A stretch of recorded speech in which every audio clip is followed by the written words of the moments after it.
News 28 मराठीमध्ये आपले स्वागत आहे। आजच्या मोठ्या बातम्यांबद्दल बोलूया। केंद्रीय अर्थसंकल्पात महिला, शेतकरी, मच्छीमार आणि तरुणांसाठी मोठ्या घोषणामुळे पालघर जिल्ह्याच्या आर्थिक विकासाला गती।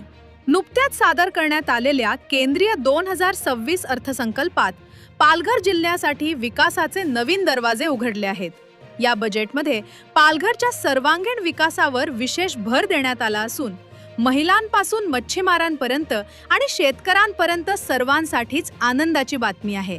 देशाची आणि जिल्ह्याची प्रत्येक मुलगी सुरक्षित वातावरणात शिकू शकेल याची खात्री करण्यासाठी जिल्ह्यात सुसज्ज गर्ल्स हॉस्टेल उभारले जाणार आहे। यामुळे ग्रामीण भागातील मुलींच्या शिक्षणात येणारे अडथळे दूर होतील। गावातील महिलांनी बनवलेल्या वस्तूंना आणि हस्तकलेला आता हक्काची बाजारपेठ मिळणार आहे।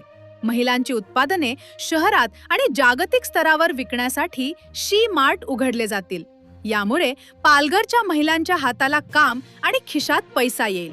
पालघर जिल्ह्याची ओळख असलेल्या काजू आणि नारळाला आता जागतिक ब्रँड म्हणून विकसित केले जाईल।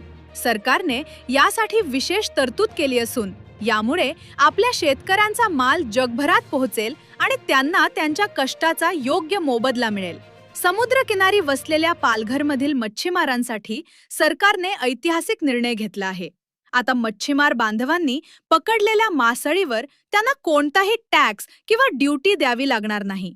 यामुळे मत्स्य व्यवसायात मोठी वाढ होईल।